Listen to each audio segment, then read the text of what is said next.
Good day, everyone. This is Meredith Leon McCormick for Worldwide Magazine. I am super excited about this particular segment. While this is our last segment for the year 2021, it is going to be the first of many that's going to be uplifting and spiritually encouraging, not in regards to any one particular faith, but it is about reconnecting with a higher being. And we wanted to share some positive insight with all of you guys that are about to get the question pop. So whether or not you're getting the blue box or the red box, whatever's happening, we want you to think beyond just the engagement and the wedding day. We want you both, you and your beloved, to look into the life that you're about to embark on and do some inner thinking and inner soul searching to see what kind of a person am I going to be. It is stated, I'm going to give you guys some facts that you might find pretty astonishing. It is said that the average American, there is about 750,000 divorces per year. That's pretty outstanding. And it does not mean, and I do not mean that in a good way. That is absolutely unbelievable to me. Why would so many people make a commitment only to break it at the end of it? There's different challenges and different things that people have to face. I absolutely agree. But there has to be something that we need to consider before we say the I do, before we accept that little blue box. So one of the things that I noticed, Miss Leela James, one of my favorite R&B singers, made this statement on her social media. 2 things adults should take more serious: who we marry and who we create our children with. To me, that was a profounding question that we had to examine. And this is the very reason why we decided to do this segment. Why? Because we care beyond just you wearing the right dress, going to the right destination. We want you to have a sustainable marriage. And this sustainable marriage means that we have to do some soul searching. So with that, I've taken the opportunity to invite a gentleman that I've heard about, seen on several segments, and the best part is he agreed to come on. Mr. Robert Kendricks. He is a minister, a husband, but he is also part of the Jehovah's Witness organization. Yes, I know the jokes. They come and they knock on your door and you didn't invite them and so on. But I wanted to get to the roots of who are these people? Do they live normal lives like we do? Are they married? Do they have children? How do they handle marriage and children? And how do they handle relationships? Because for me, it is not about getting the right color box, the right size ring, but it is about finding the person that is going to carry you through this life. And while many of us look at marriage as an institution that is maybe just secular and, I did it because the government, oh, I got married because I wanted to have sex. Oh, I got married because my parents made me. Marriage was not created, from what I know, from my spiritual upbringing, just on a whim. It was created with 2 people in mind to have a family life and to be fulfilled. So why is it not working in today's society? So we wanted to have this in-depth conversation with Mr. Robert Kendricks. So without further ado, I'd like to welcome our guests. Good day, Robert. Welcome to Worldwide Magazine TV. How are you today? Doing well, Meredith. Thank you so much for having us. Wonderful. Glad to have you. So we have a couple of questions to ask you just because this is a very special segment for us. We've never touched upon faith to this extent, and we wanted it to be not something about from the religious perspective, but something that is connecting to a higher being. Can you just tell us a little bit about yourself first? What's your full name and your position And how long have you been part of the Jehovah's Witness organization? Well, I'm Robert Hendricks, and I'm the United States spokesman for Jehovah's Witnesses. I grew up in a family of Jehovah's Witnesses. I made my personal dedication when I was 15 years old, and I've been serving as a minister ever since and volunteering here at our headquarters in Wallkill, New York, which is where our United States branch is. Our United States branch covers all of the continental United States, Alaska, Hawaii, and also the Caribbean, about 1.3 million witnesses, 13,000 congregations. Wow, that's a lot of people. So you Yes, it speak is. for a lot of people, huh? Well, I hope I speak for the organization, and I hope that I can do it justice. Wonderful. So one of the things that I wanted to ask you, first of all, we invited you because one, you are married, but you are also in a interracial marriage yourself. So we wanted to clarify that to our viewers and our readers that you actually live what you preach. Is that correct? Well, yes, my wife is Black or African American, if you choose to call her that, and we've been married now. Well, it'll be 33 years, and so Wow. it's we've had a blessed union together, and we're best friends. We work here together. We live in a small room together, so we have to like each other, and I think we're stronger now than we ever have been. And I think the principles that we have tried to put in our marriage and just that we tried to live have really helped us to be better people and a better husband and wife. Wonderful. So you guys, how did you meet? Let's get that established first. Well, it's going to sound a little odd to many people, but she was at a party, I was at the party, and I was a chaperone. So I was a little young to be a chaperone, but I was what we call a ministerial servant, in some areas a deacon in the congregation at the time. So I was mature enough to kind of overlook things at the party, and I did a good job of overlooking things and overseeing things, and found my wife. Wow, that's a blessing in itself, right?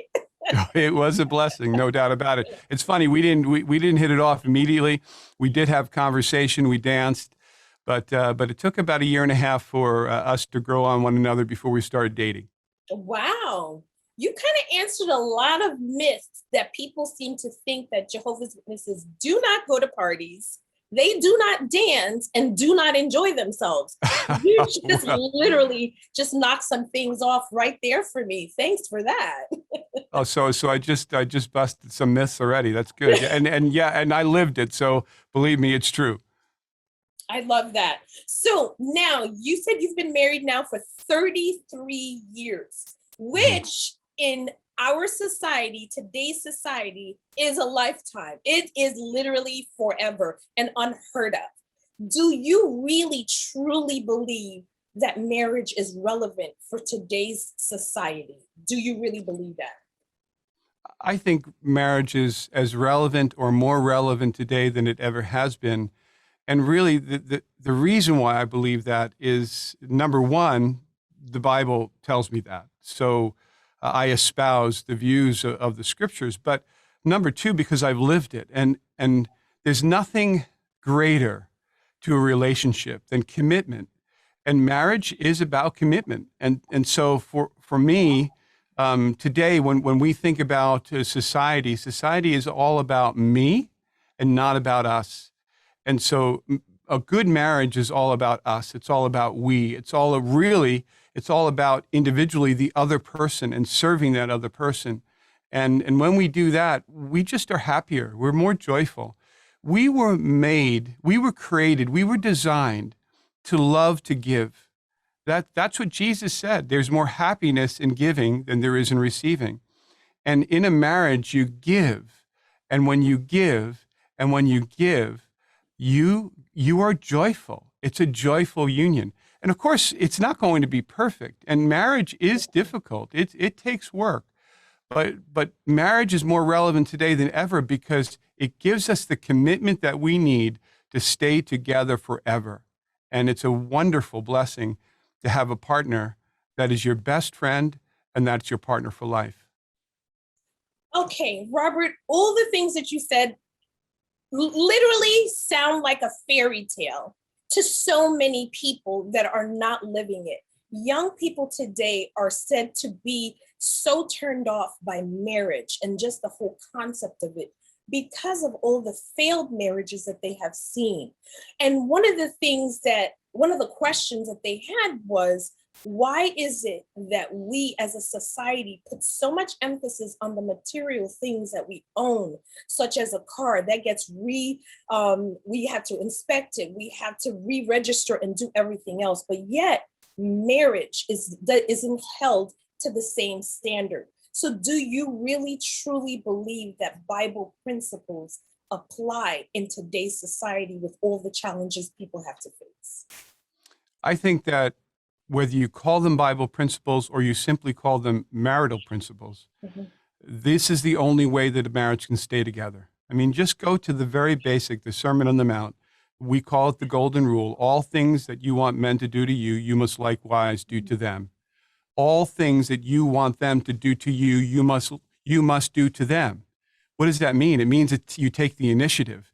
That's Matthew 7:12. In Romans, it talks about taking the lead and showing honor to one another. Ephesians 5, which often is criticized because it talks about subjection. But Paul starts out that whole chapter by saying, be in subjection to one another, which means that I serve my wife and she serves me and we serve each other. And so, yes, principles that bind a marriage not only are powerful for that union, our union, but in every relationship I have, in every relationship that I want to keep and make stronger. You know, when you get married, you should be as far away from each other philosophically, ideologically, in every way than you ever will be for the rest of your life. You know what I mean? So in other words, you like pancakes, she likes cereal, or vice versa, right? You like a drama, rom-coms. She likes horror movies. That's me and my wife, right? That's how you start out. But as you grow together, and that's what my wife and I have done.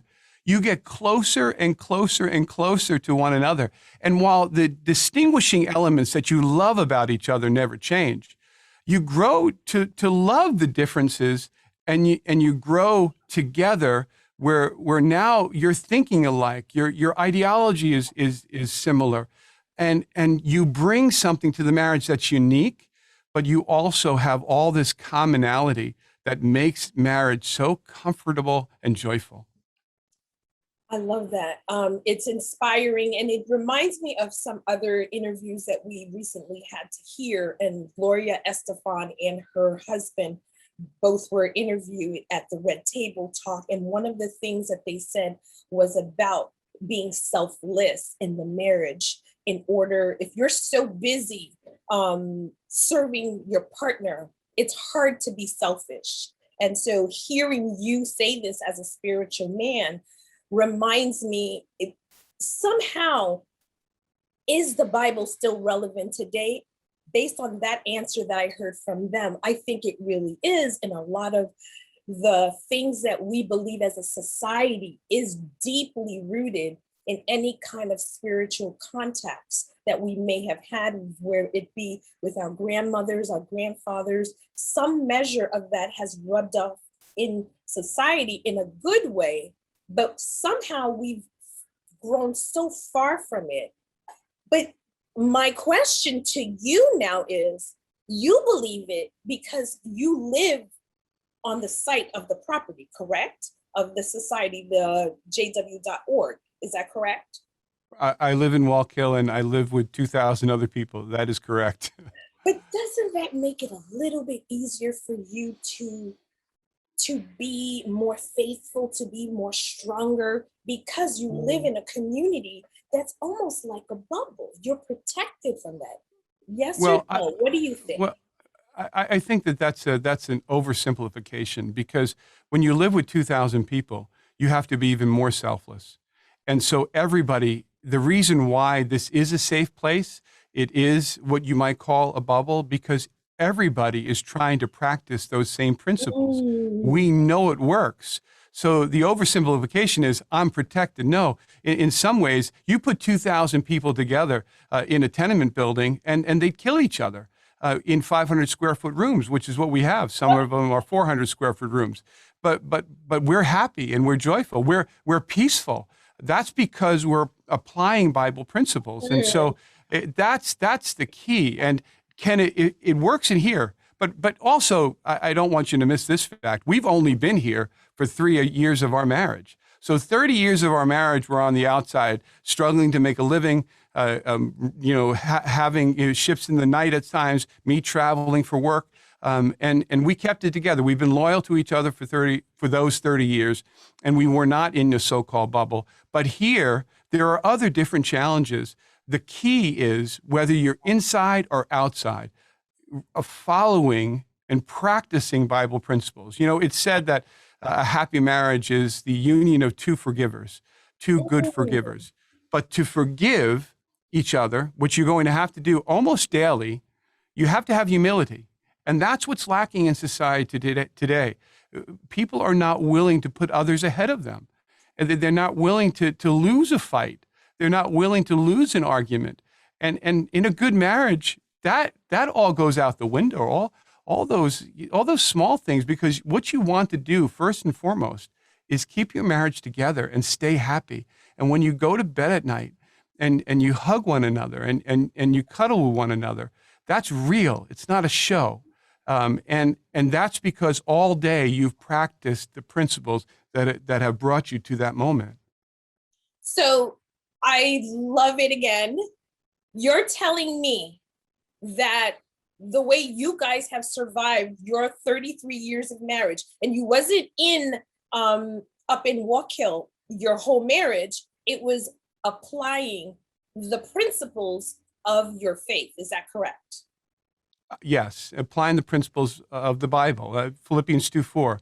It's a beautiful scripture. It talks about as you look out not for the interests of your own interests, but you look out for the interests of the other person.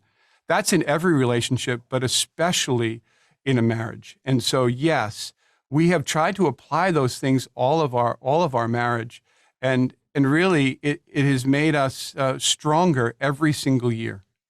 That's amazing. And so, from what I understand, you were raised as a Jehovah's Witness, but you led a life outside before coming to Walk Hill and doing all community service. Is that correct? Yeah, most Jehovah's Witnesses, the vast majority of Jehovah's Witnesses just are your neighbors. They work next to you. They shop where you shop. And that's exactly what we did. We had homes, we had cars, we had jobs, we had businesses, we worked together. The thing that bound us together always was our faith. So that helped us to transcend every other difference that we had. And so we would come together and everything surrounded that faith together, worshiping together, and our goals were similar. Our goals were the same. And so that helped us to stay together and have a mutual love and grow together and grow to love one another even more. So this leads me to the other members of your organization, your faith. That's you. Do the people in your faith truly believe it? And I want to thank you, first of all, for allowing us to get the interview of a couple of your couples. And we'd love to now show our audience an interview with one of your couples that actually practices what you just preached to me. We've been married since 2002, so we're coming up on 20 20 years. The lockdown definitely kind of challenged me in multiple ways. You're going to have challenges because of the pandemic, but you already probably had family challenges or financial, economic challenges. Now it's just been compounded, but you can have success as a couple and during the pandemic. The Bible has practical advice. And just knowing that God is the originator of marriage, I feel like I need to depend on God in order to find out what are those things that will work best for us. Having the values whereby we feel commitment is something that's scriptural and important to God. So when there are challenges, my first thought is not, well, how do I get out of this? It's how do I fix this? There was a few things that helped me, for instance, from our website, jw.org. First of all, they have articles on dealing with stress or communication. This is just a challenge that we have to overcome and just keep making it work. Our faith has really helped us during this pandemic to grow closer and stronger together. And it makes the marriage even better, even sweeter. It's true. So lovely. I really thoroughly enjoyed watching that video and hearing their story of how this couple lost their job during the pandemic. And they still recognized that they needed space but they needed to figure it out. And they admitted that, hey, we followed Bible principles to actually get through it, so that was refreshing. So thank you for that particular one. So it does. What I really liked, though, may I say, because what she said was amazing, and it really summarized it in that pithy statement. She said, because of the commitment of marriage, when we go through problems, I don't look at how I'm going to get out of it, but how I'm going to fix it. And that is the key to why commitment is so important. That's why Jehovah's Witnesses don't renew vows. And you might say, oh, that's not romantic. You know what? You make a vow once and you live that vow for the rest of your life. And while we recommit ourselves in some ways, maybe we redouble our efforts, maybe we reassess at points, we are always going to live by that original vow, the one that I said right in front of the minister, yes, I do. I will take her for my wife forever. And I never have to say that vow again. I said it once, and I'm living it every single day.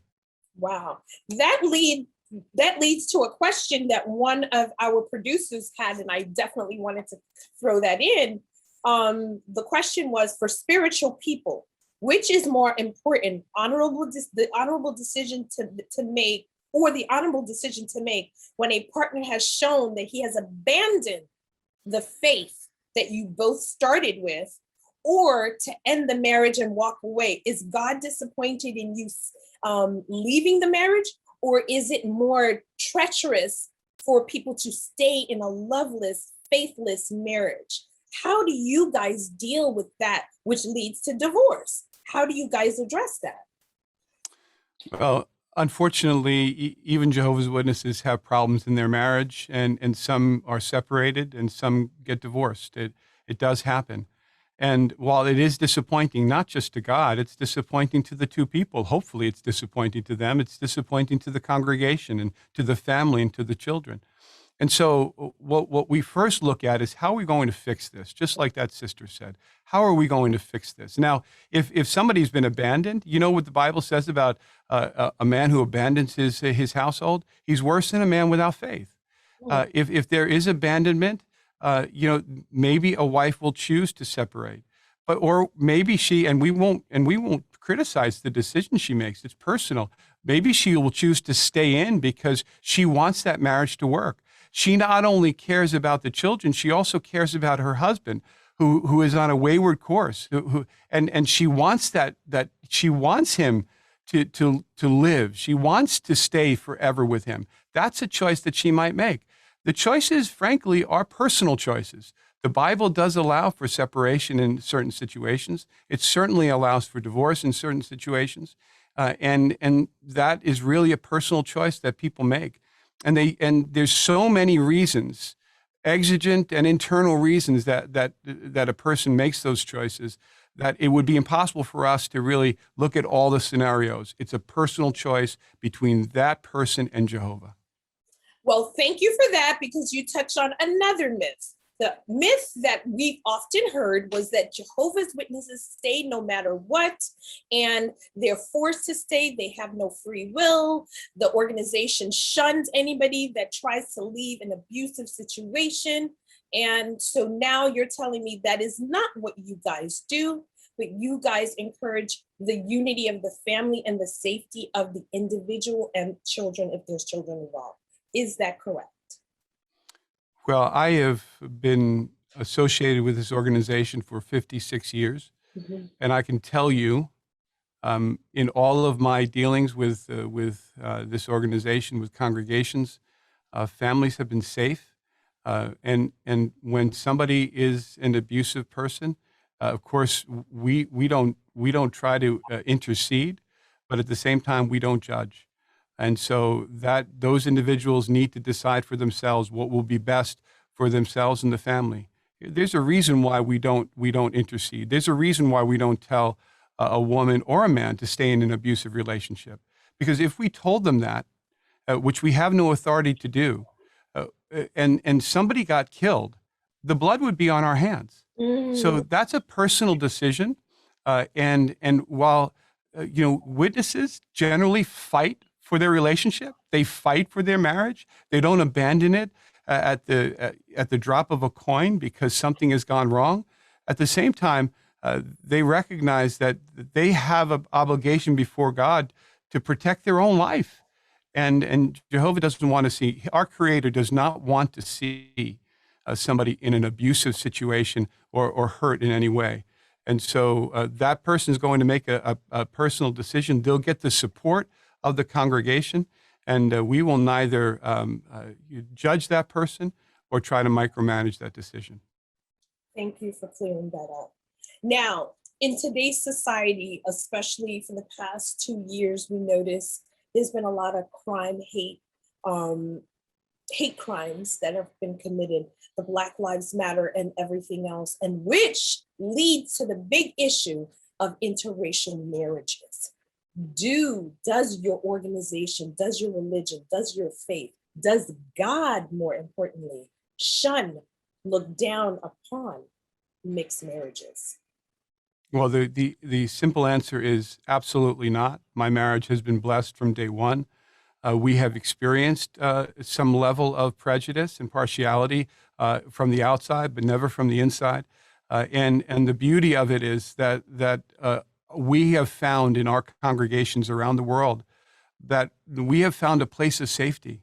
Now, people come into the congregation with all sorts of upbringings, right? So some may have come into the congregation to become a Jehovah's Witness and come up in a very racist society or family.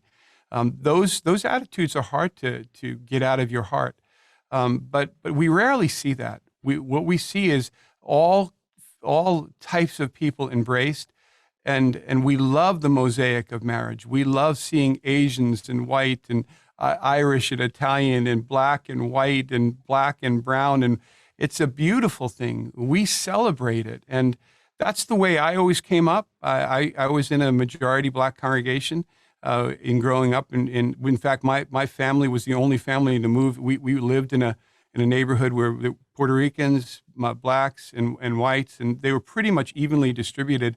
We're the only white family that actually moved from one side of town to the other and bought 2 houses, because that's the way my dad didn't see color. My mom didn't see color.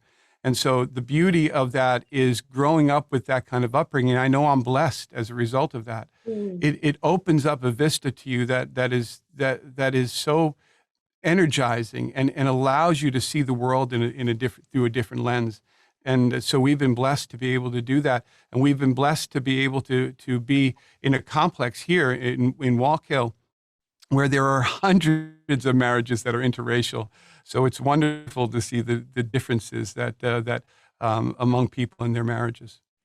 Well, I love that. And I do have to say that I've been roaming around the jw.org platform that you guys created, which is really amazing. I've seen things from videos, music videos, and issues, articles on women and how to deal with the Black issues, issues of protest and everything else. And I found them to be encouraging because you addressed it from the perspective of using the actual Bible, which was pretty impressive for me.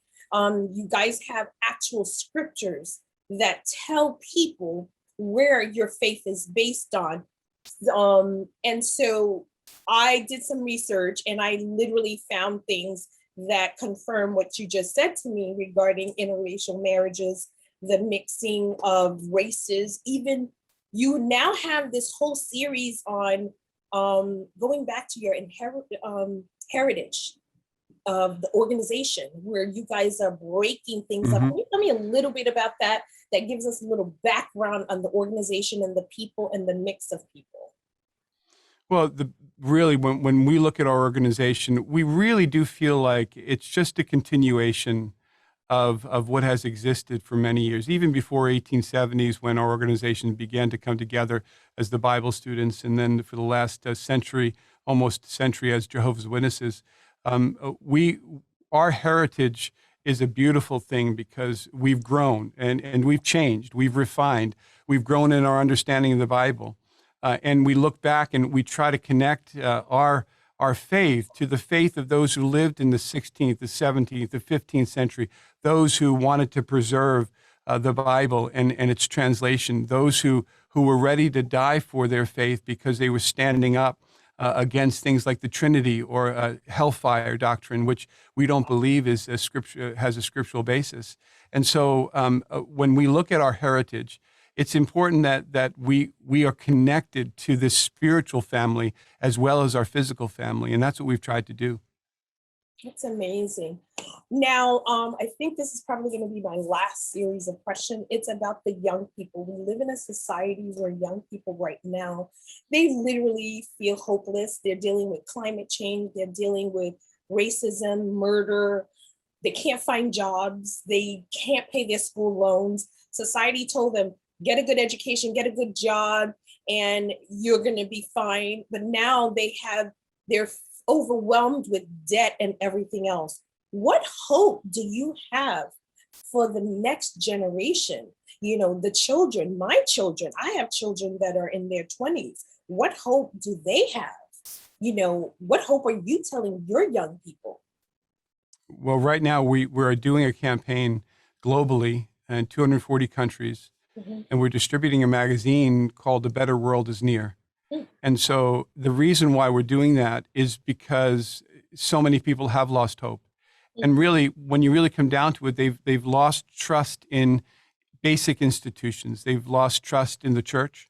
They've lost trust in government, in politics. They've lost trust even in educational organizations. And they've seen how even educational organizations of the highest caliber have been selective toward the rich or toward a certain political persuasion or toward somebody with some influence, and it's rocked their faith in humanity. But there are many young ones out there who believe that we can do better, and it can't be what we've done before. So you need to look back to the past and say to yourself, what have we done in the past? What have we put our trust in? And we've put our trust in a lot of people who made a lot of promises. But when you look at the Bible, not only the principles that we espouse, but secondly, the promises that have already been fulfilled and are yet to be fulfilled, we can count on the fact that God has it under control and that we can trust him. And he is a God. If you believe in God, and this is a big if for many of our young people, even many people in society, but you have to believe that he is all powerful and all knowing. And if he is that, and if he purposed to bring about a beautiful earth with beautiful, perfect people on it, he can bring that about. And we believe, and the Bible says, and we absolutely, with every fiber of being, know in our hearts, he will achieve it. There's no doubt in our minds.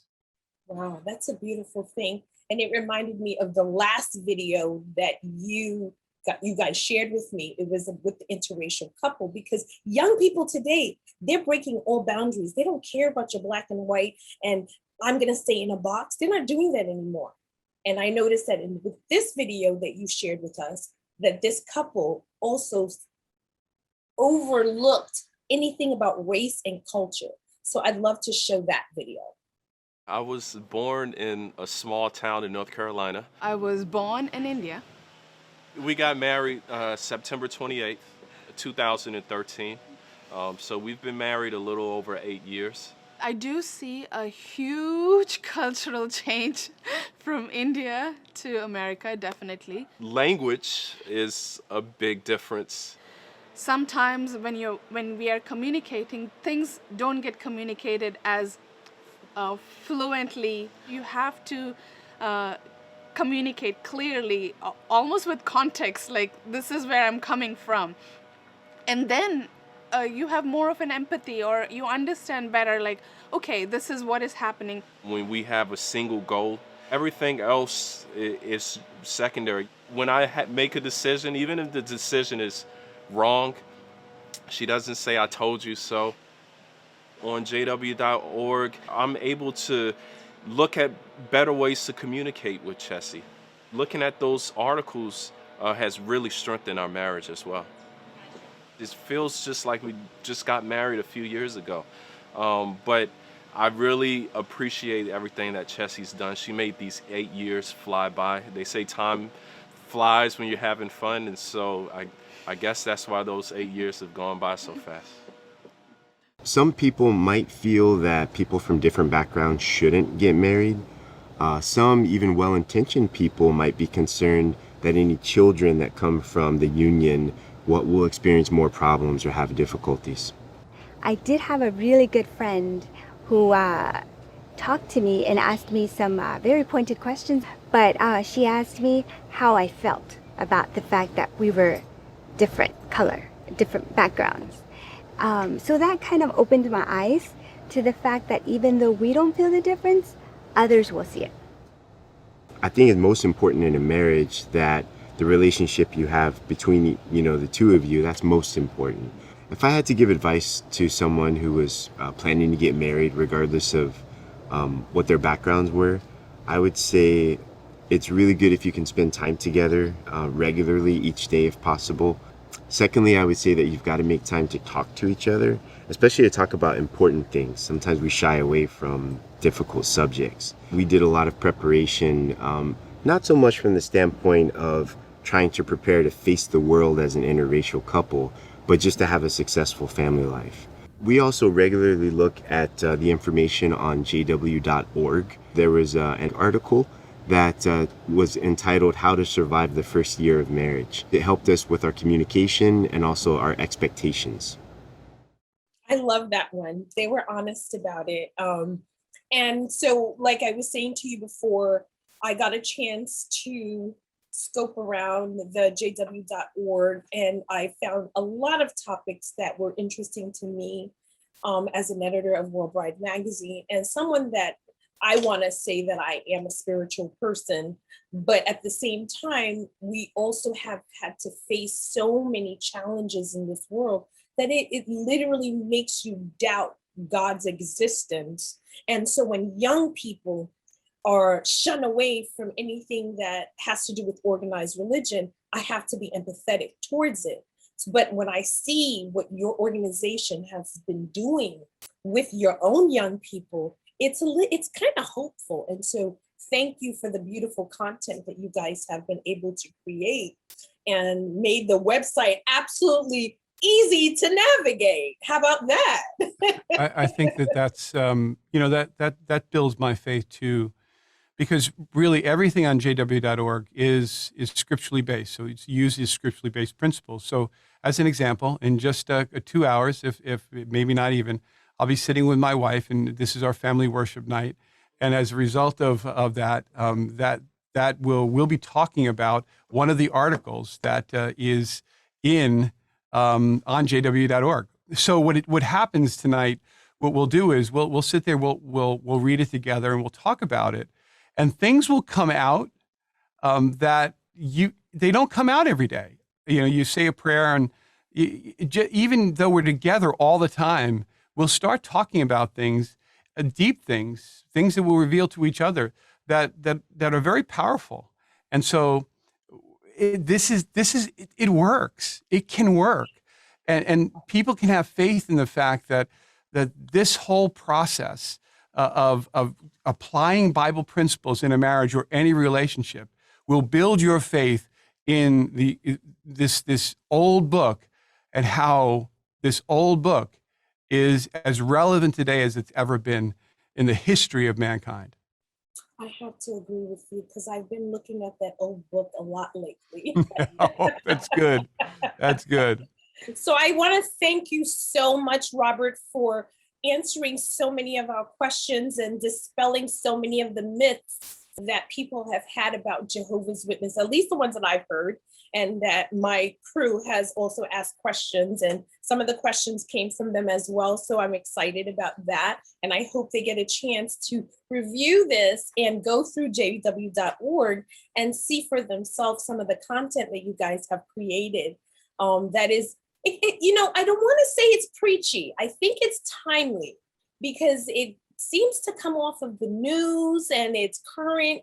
It's relevant for today and today's society. So I want to tell you, thank you so much. And you have an open door with us anytime. And we may just call on you for some spiritual encouragement. Anytime. And we enjoyed, this was an enjoyable conversation because I got to revisit some of the principles that have really helped me to live a good life, and hopefully nothing's guaranteed. We can't stop today just because I have 33 years of marriage that have been successful. It doesn't mean that my next year will be successful. It takes work and applying these Bible principles every single day. And I hope that some have been affected by that in a positive way. No, I think it was great because you definitely answered that question that we had, that what are you doing to renew and make sure that you're checking in with your mate so that your marriage is, still loving and encouraging to both parties, not just one person. So thank you so much for that. You're very welcome. Thank you for having me, Meredith. Wonderful. So guys, there you have it. While this was not a religious segment for you, we are in no way trying to convert anyone into any faith necessarily. All we're asking you to do to have an open mind and to look for positive messages that is going to be encouraging to both you and your neighbors. So before we go, Robert, and I say my goodbyes, can you please tell everybody what is the website and where can they find any of this information that we talked about? Well, they've probably unknowingly been looking at it over my shoulder the whole time. It's jw.org, the most translated website on the globe by far, 1,000, I think it's 39 or 40 languages right now, and continuing to climb. We want to reach everyone. We want to put Bible principles and all of this beautiful information in everybody's hands. They could also go to the App Store, iOS or the Google Play Store, and download JW Library. It's free. And believe it or not, we have 600,000 videos and audio programs available through that platform for free. How do you like that? Wait, free? They don't have to pay anything? Not a penny. Wow. Well, thank you so much for all the encouragement and the positive message.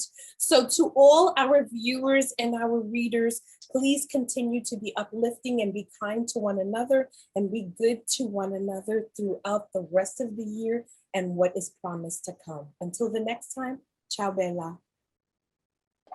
So there you have it, guys. That was my interview with Mr. Robert Hendricks, and I have to say I was pretty surprised with some of the answers that I got.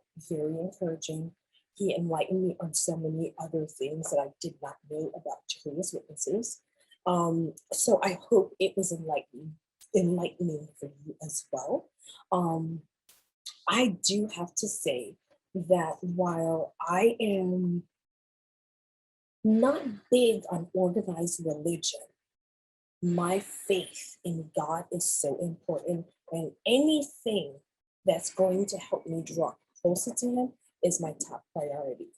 Now, I challenge you guys to find that thing that you're missing and look into it further and be kind to one another, be good to one another, and see how we can make this a better world for us. Because after what we've been through in 2020 and 2021, I think we're due for a good, positive change. So with that, I'd love to announce that WBM is about to do a whole new revamping of the brand. We are going to talk about sustainability in the family life, sustainability in our finances, the sustainability and the revamping of our family structure, and how we live, how we shop, how we just engage with one another. So please continue to follow us in everything that we have on all our platforms, where it's Facebook, Instagram, Twitter, and YouTube. Please continue, and you will see more of this on Brick Arts TV Media. So we will look forward to engaging you with much, much more information, but we are definitely staying on the positive side as we've always done. And so until the next time, ciao.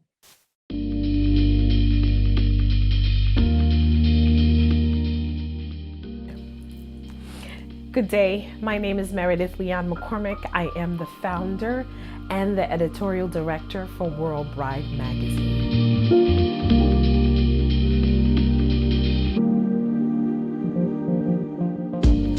World Bride magazine was founded some over 20 years ago, and it was supposed to be a response, and I believe it still is a response to the lack of diversity in the fashion and specifically the bridal industry. We created it with the intention of being very inclusive, to show women of color, to show couples of color of all backgrounds that were getting married, that have families, that are consumers in the bridal industry. We created it during the time period where Modern Bride, Elegant Bride, In Style magazine was around, and Brides magazine. So it was really exciting for me to be in the room with these wonderful publications. Martha Stewart Wedding came and changed everything and made the housewives wedding planners for their daughters' weddings, and she made things just chic that you can create the do-it-yourself wedding, which ended up just leading to so many people entering into the wedding industry and taking the wedding industry seriously. So, but even with all those wonderful things that were coming into the market, I did see that there was a lack of representation of the everyday woman of color that were creating beautiful weddings, but they were just not represented in the pages. So I knew then this is where I wanted to be and to show this beautiful representation. I had also owned a bridal salon at that moment. I think by the time I started, it was like 4 or 5 years, and I heard specifically from the brides that there was a need for them. They didn't see themselves, and we're not only talking about Black women, we're talking about Asian, Latina. They all wanted to be seen, Arab, Muslim, all these women were like, oh my God, I'd love to submit my wedding to these magazines, but nobody ever answers me. And I just wanted to be that answer. So that's really the background of World Bride magazine and why it was created.